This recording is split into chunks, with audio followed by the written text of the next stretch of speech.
Today, for the first theory, we are diving into the most compelling theory to come out of the Fallout TV series. We're talking about the identity of the mysterious stranger. For decades, this character has been the ultimate enigma of the wasteland.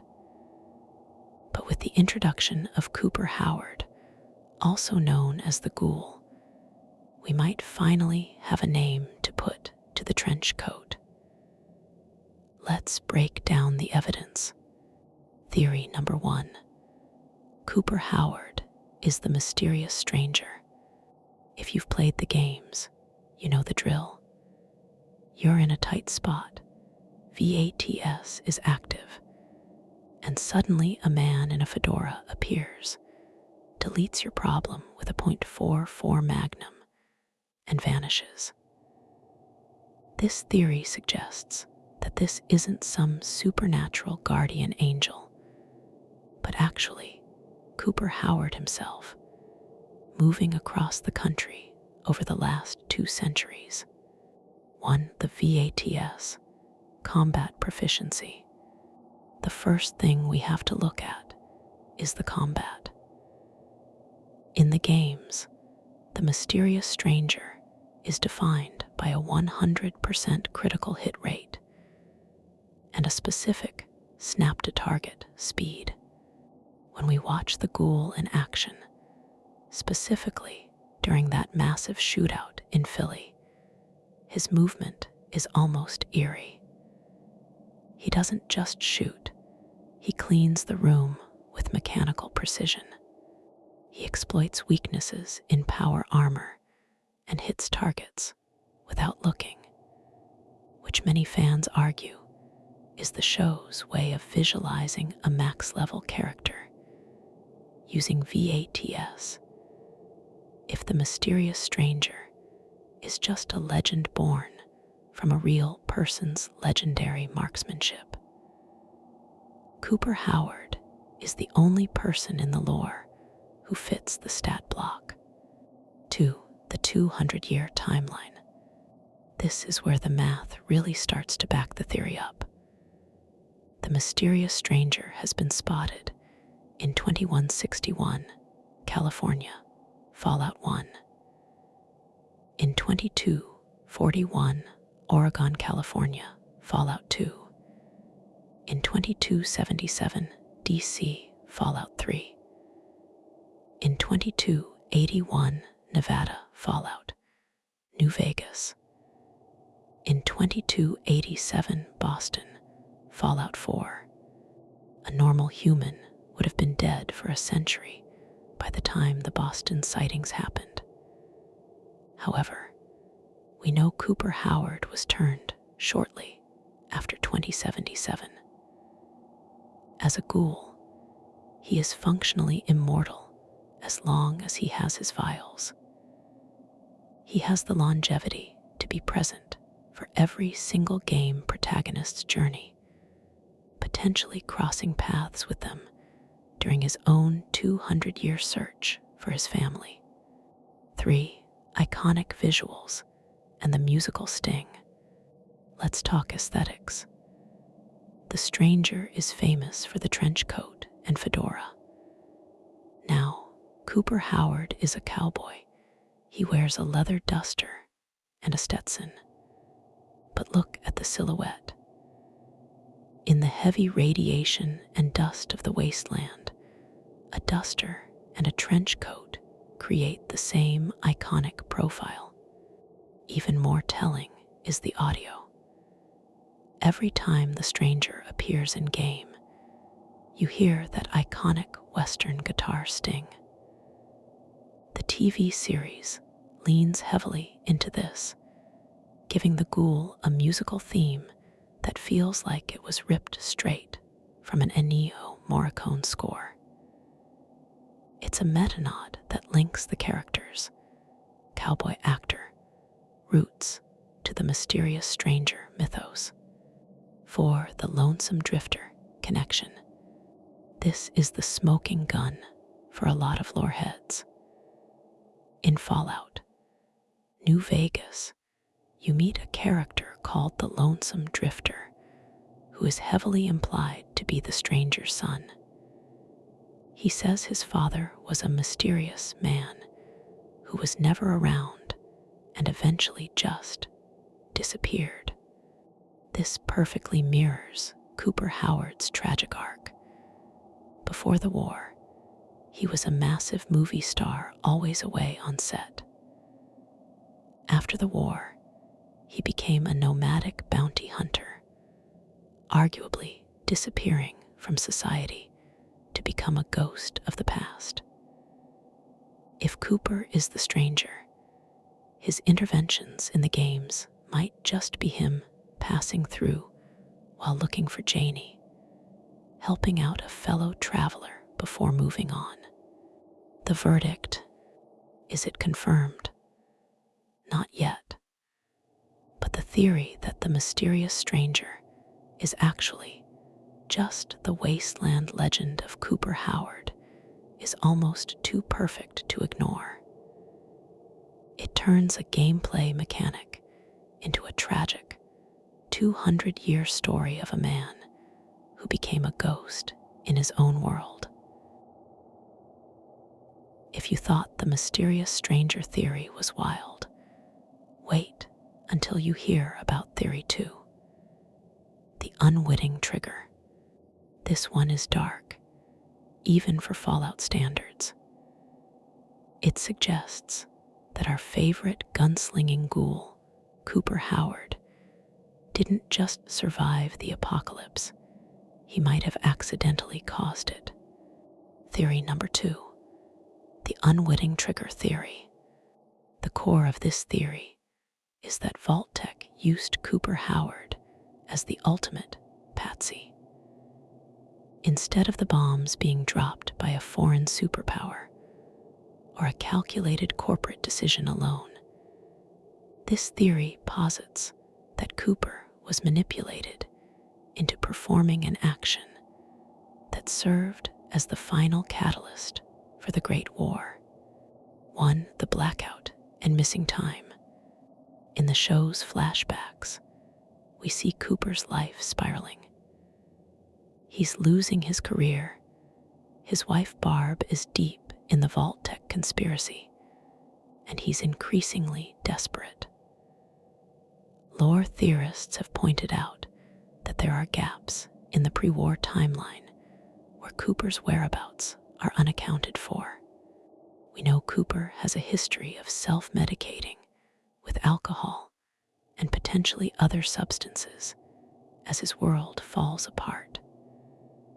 The theory suggests that during one of these low points, perhaps a Vault-Tec-sponsored event or a drug-fueled bender orchestrated by Bud Askins, Cooper was convinced or coerced into activating a system, delivering a package, or providing biological data that Vault-Tec needed to greenlight the end of the world scenario. 2. The hero as the villain's tool. Vault-Tec's entire brand is built on irony. They used Cooper, the quintessential American hero, to sell the idea of safety in vaults. It would be the ultimate Vault-Tec move to have that same hero be the one to inadvertently push the button. Think about it. Barb Howard is a cold, calculating executive. She knows Cooper's psychology better than anyone. If Vault-Tec needed a human element to bypass a security protocol or to act as a distraction while they initiated their plans, Cooper is the perfect, unsuspecting candidate. Fans suggest that his deep-seated guilt and the hell he puts himself through as a ghoul isn't just about losing his family. It's the subconscious weight of knowing he played a role in the destruction of the world. 3. The living irony of his survival. Why didn't Cooper make it into a vault? We see him on the surface when the bombs hit, clutching Janey. This theory suggests his exclusion from the safe list wasn't an accident. If Cooper was the trigger, Vault-Tec couldn't have him in a vault where he might eventually remember what he did or speak to other survivors. By leaving him on the surface, they ensured he would either die or, as we see, become a ghoul, a permanent, walking reminder of his failure. His survival for 200 years becomes a form of living irony designed by the corporation. The man who sold the end of the world is forced to live in it forever. For the Buds connection, we know Vault-Tec was training super managers, Buds, to inherit the Earth. Some theorists believe Cooper was part of a secret experiment to see how a true American icon would adapt to the wasteland if he were the one who broke it. Every time the Ghoul sees a Vault-Tec logo, his reaction isn't just anger, it's a visceral, almost traumatic response. Is he just mad at the company, or is he terrified of the memories of what they made him do? The verdict, the Unwitting Trigger theory, turns Fallout into a Shakespearean tragedy. It moves Cooper from a victim of the apocalypse to its accidental architect. While we don't have the smoking gun yet, the show's emphasis on his missing time and the extreme manipulation by Barb Howard makes this a terrifyingly plausible scenario for season 2. We're moving on to theory number 3, the revenge mission, the Barb theory. It's not a rescue, it's a hit. In the show, we see the Ghoul relentlessly tracking down Vault-Tec leads, seemingly looking for his family. But some of the most eagle-eyed fans have pointed out that Cooper isn't acting like a man who expects a happy reunion. This theory suggests that Cooper isn't looking for his wife, Barb, to give her a hug. He's looking for her to settle the score. One, the management betrayal. Through the flashbacks, we see Barb Howard's transition from a supportive wife to a cold-blooded Vault-Tec executive. She's the one who suggested dropping the bomb themselves to ensure a return on investment. The theory posits that at some point between the birthday party and the actual end of the world, Barb did something unforgivable. Whether she forcibly took Janey into a vault and left Cooper to die, or whether Cooper discovered the full extent of her Buds project, the betrayal was total. When the Ghoul says he's looking for his family, he might be looking for Janey, but he's hunting Barb. 2. His reaction to Vault-Tec assets. Watch the Ghoul's face whenever Barb or the management is mentioned. It isn't the face of a grieving widower, it's the face of a man who has been stewing in hatred for 2 centuries. When he finally catches up to Hank McLean, he doesn't ask, "Is my wife okay?" He asks, "Where is my family?" With a tone that implies he knows they are being held or hidden by the very system Barb helped build. If Barb is alive in a cryopod, which we know is possible thanks to the Buds program, she represents the old world that Cooper now despises. 3. The Janey factor. This is the heart of the theory. If Barb prioritized Vault-Tec over Cooper, she essentially stole his daughter and left him to transform into a monster. To Cooper, Barb isn't a victim of the apocalypse. She is the architect of it. The theory suggests that Season 2 will reveal that Cooper has been a bounty hunter, not just to survive, but to sharpen his skills for the ultimate boss fight against his own wife. He isn't trying to rebuild his old life. He knows that life is dead. He's trying to excise the cancer that started the Great War, and in his mind, that cancer has Barb's face. For the cowboy archetype, Cooper Howard played heroes who sought justice. In Western cinema, the revenge Western is a massive subgenre. Think The Searchers or Unforgiven. By staying in his Ghoul persona, he is following the narrative arc of the wronged hero who has to kill the person he once loved to bring balance to the world. The verdict, the revenge mission theory, makes the Ghoul a much more complex and terrifying character. It suggests his 200-year journey isn't driven by hope, but by a cold, radiating spite. If this is true, that reunion in Season 2 is going to be a lot more violent than Lucy expects. We've covered the who and the why, but now it's time to get into the how. If you've played the original 1997 Fallout, you know that ghoulification isn't usually just a oops, I stood near a bomb kind of thing. It's often much more sinister. That leads us straight into theory number 4, the Vault-12 connection, the Necropolis link.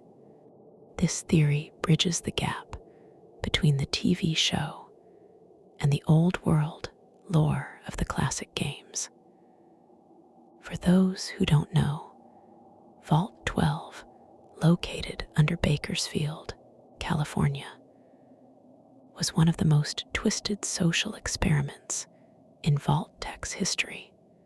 The theory: after the bombs dropped in the show's prologue, Cooper Howard didn't just wander the desert. He ended up in the very place designed to create ghouls. 1. The design of the faulty door. In Fallout 1, we learn that Vault-Tec specifically designed Vault-12 with a door that would not close properly. The goal: to study the effects of prolonged, high-dose radiation on a concentrated population. The result was Necropolis, the city of the dead, populated entirely by ghouls. Lore hunters have pointed out that when the bombs hit Los Angeles, Cooper was on horseback with Janey. Bakersfield is only about 100 miles north. If Cooper was looking for the nearest, safe haven, he might have followed the crowds to the Bakersfield vault, only to find himself trapped in a radiation cooker. 2. Why is Cooper special? One of the biggest questions in the series is why Cooper is so much more functional than other ghouls. While most ghouls from that era are either feral or falling apart, Cooper is a literal tank. The theory suggests that because he was in Vault-12, he received a controlled dose of radiation, enough to trigger the mutation, but buffered by the vault structure, so it didn't immediately scramble his brain. This would also explain his vast knowledge of Vault-Tec's internal protocols.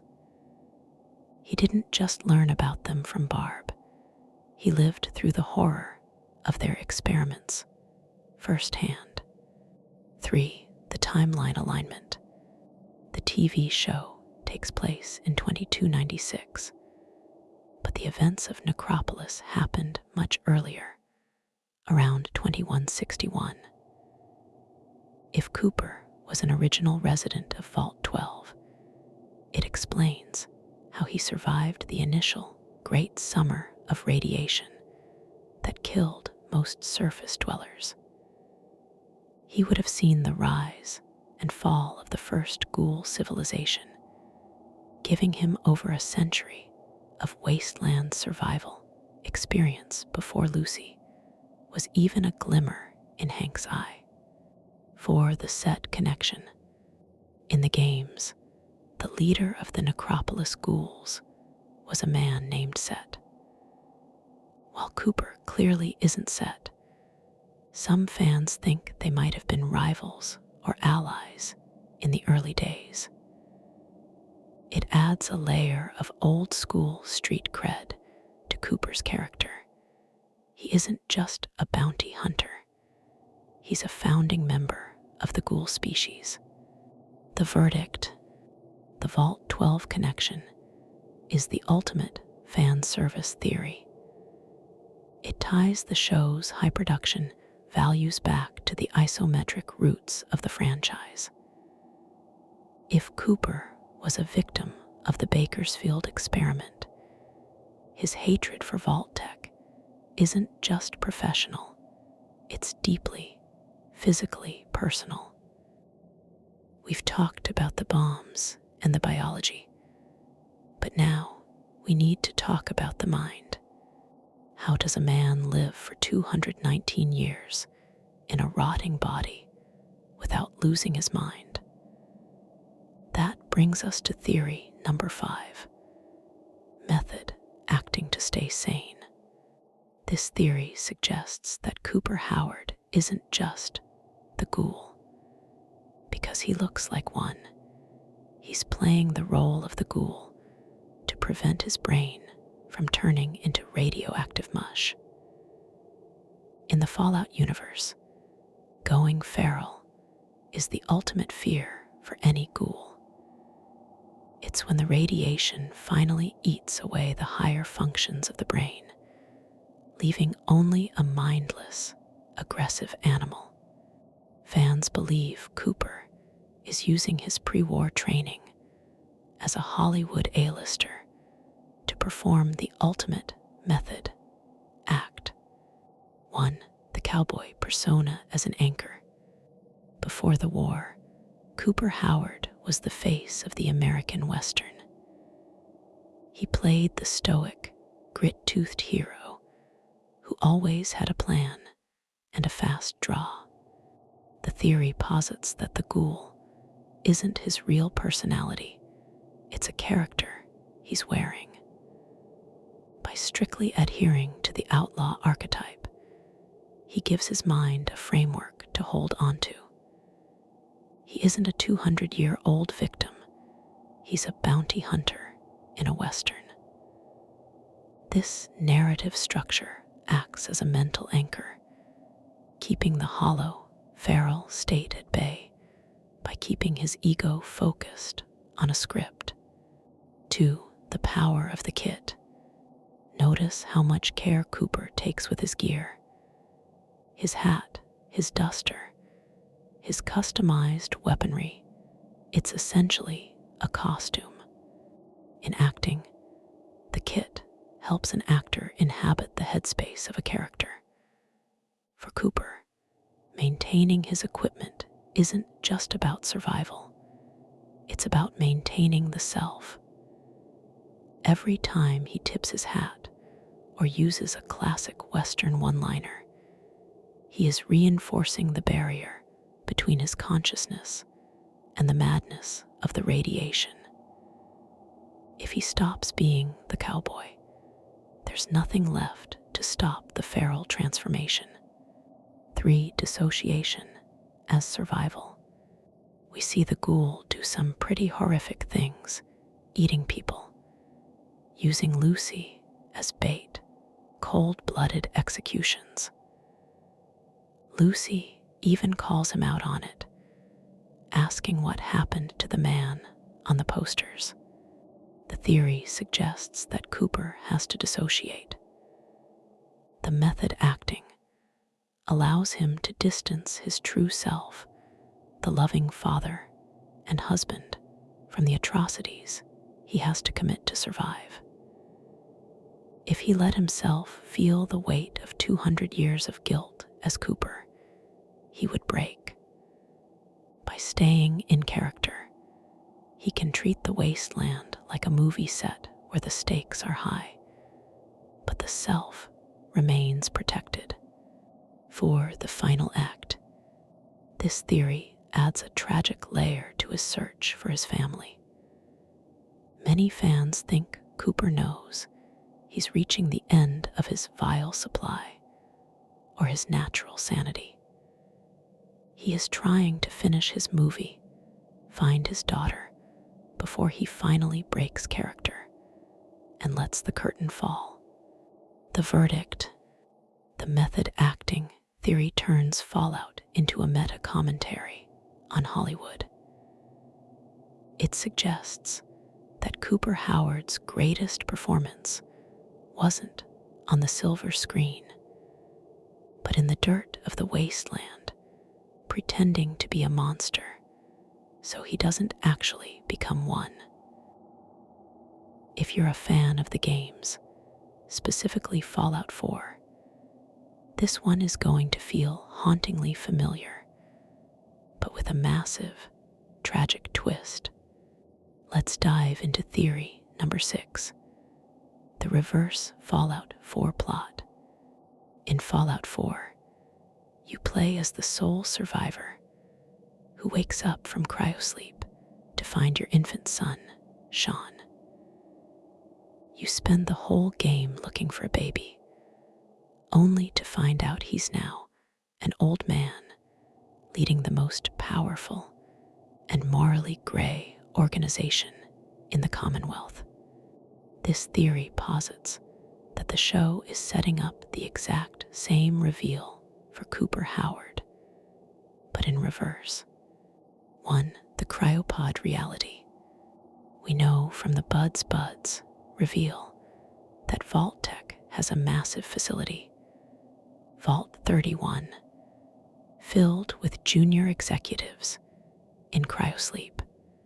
These are people from Cooper's era who are being thawed out to lead the new world. The theory suggests that Barb didn't just take Janey to a vault. She put her into long-term suspension. But while Cooper has been wandering the wasteland for 200 years, Janey might have been woken up decades ago. 2. The executive daughter. Fans believe that when Cooper finally finds Janey, she won't be the little girl he held during the blast. She will be a high-ranking, cold-blooded official within the remains of Vault-Tec or the Enclave. Think about the drama. Cooper has spent 2 centuries clinging to the memory of his sweet little girl to keep himself from going feral. To find out she is now the very thing he hates, a corporate overlord who views wastelanders as bugs, would be the ultimate psychological critical hit. He's the monster with a human heart, and she's the human with a monster's heart. 3. The role reversal.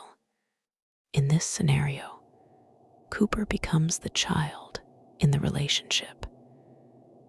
He's the one who has lived through the real world, while Janey has been raised in the sterile, elitist environment of the Vault-Tec hierarchy. The theory suggests that Janey might even be the one sending the bounty hunters after him. If she knows her father is still out there as a ghoul, he's a loose end to her corporate image. It turns the search for family into a collision course between a father's love and a daughter's indoctrination. 4. Why this fits the Fallout vibe. Fallout loves irony. Having the face of Vault-Tec, Cooper, try to take down the company, while his innocent daughter is the one running it, is exactly the kind of war never changes tragedy the writers love to pull.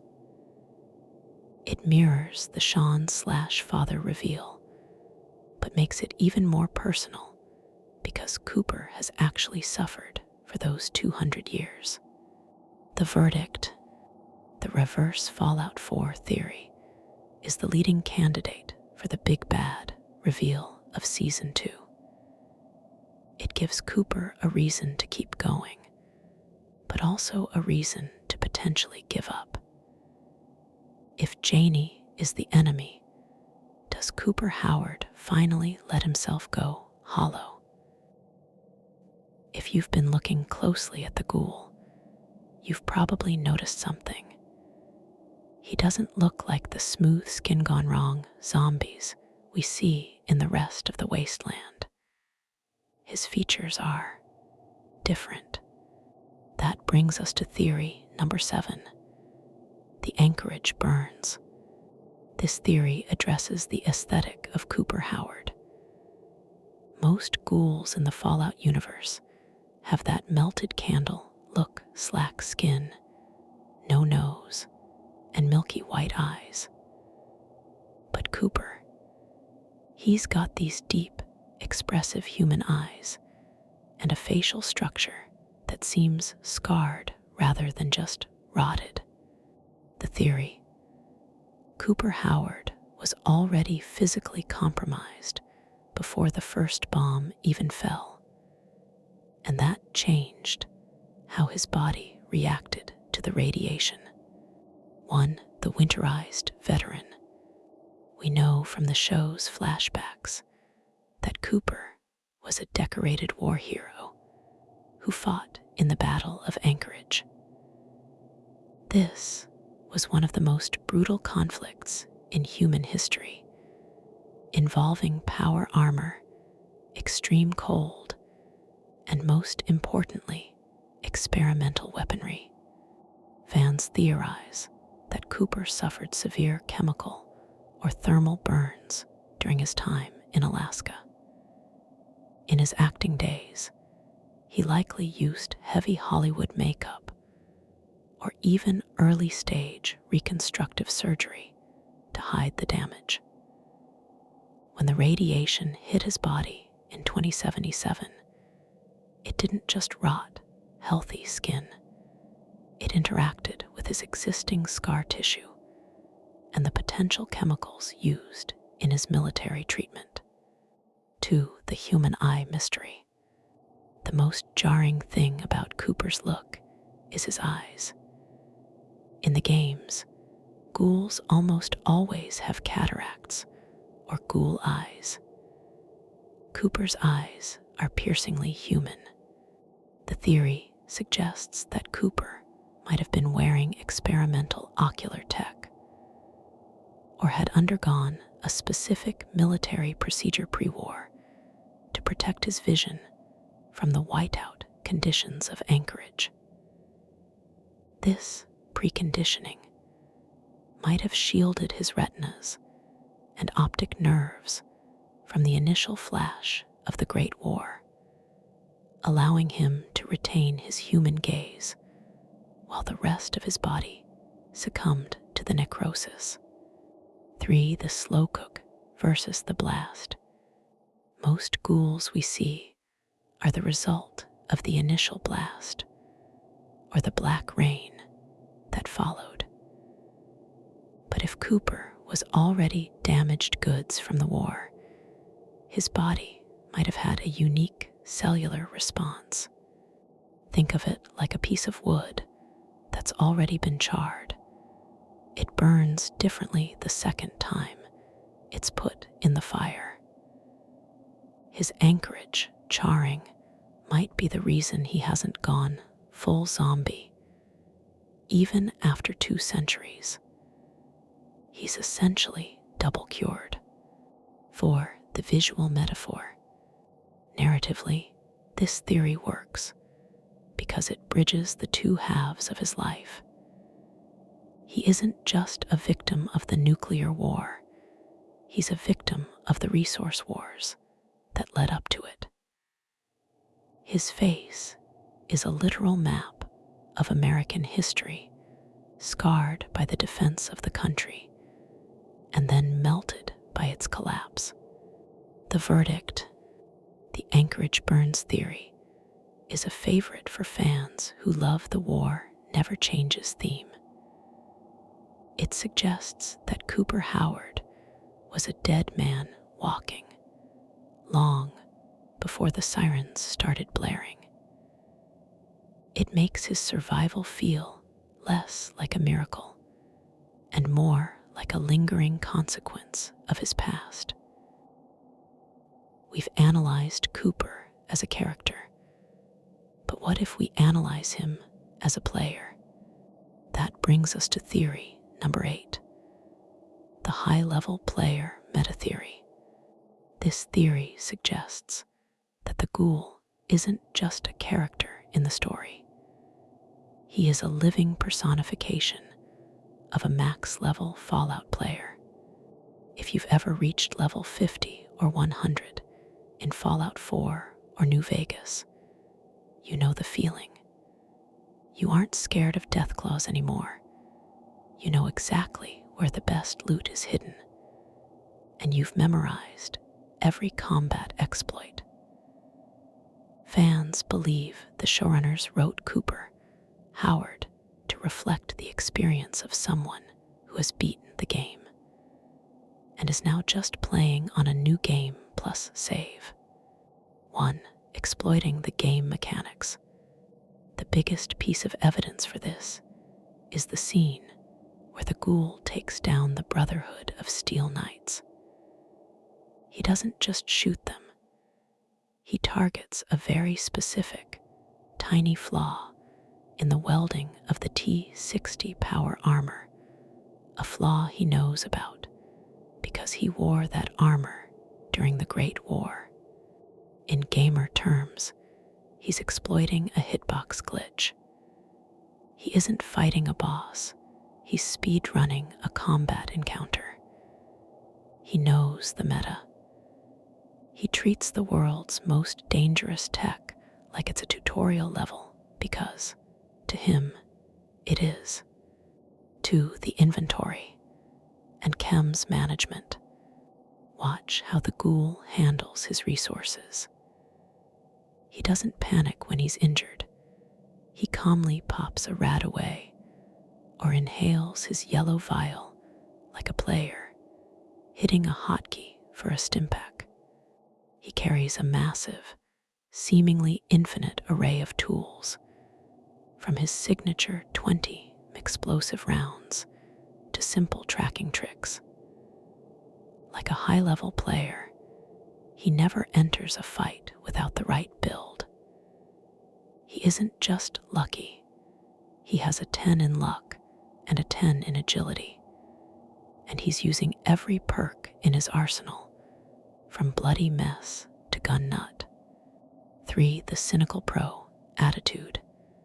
There's a specific way he interacts with NPCs, like Lucy. He treats her like a level 1 player on an escort mission. He's bored by her moral choices and her good karma dialogue options because he's already seen all the endings. His dialogue is short, efficient, and often dismissive. He doesn't care about the main quest of the Brotherhood or the Enclave unless it leads him to his specific goal. This tunnel vision is exactly how players behave when they are on their 3rd or 4th playthrough. They skip the fluff and go straight to the objectives. 4. The legendary status. In the games, once you reach a certain level, the world starts to treat you differently. People whisper about you, and your reputation precedes you.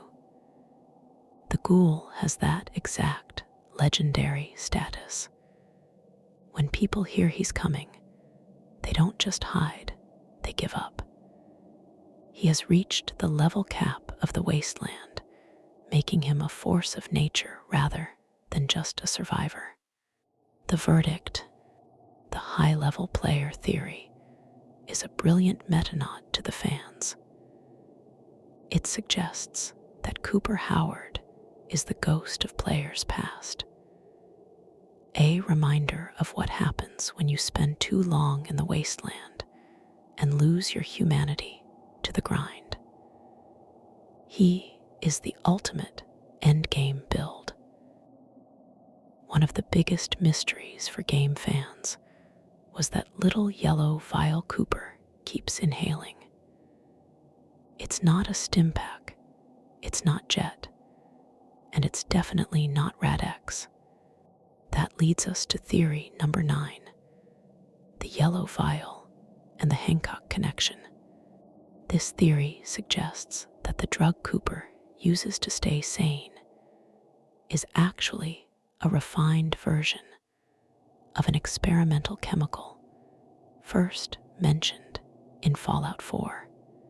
Fans believe this substance is the key to controlled ghoulification, the ability to have the immortality and resilience of a ghoul without the feral brain rot. 1. The Hancock parallel. In Fallout 4, we meet John Hancock, the mayor of Goodneighbor. Unlike other ghouls who were transformed by the bombs, Hancock became a ghoul intentionally by taking a one-of-a-kind experimental radioactive drug. Lore hunters believe that the yellow vials Cooper uses are a mass-produced or refined version of that same drug. While Hancock took a massive dose that changed him instantly, Cooper is taking maintenance doses to keep his cellular structure from collapsing. This explains why he doesn't just need radiation to survive. He needs this specific chemical. 2. The Vault-Tec product line. Where do the vials come from?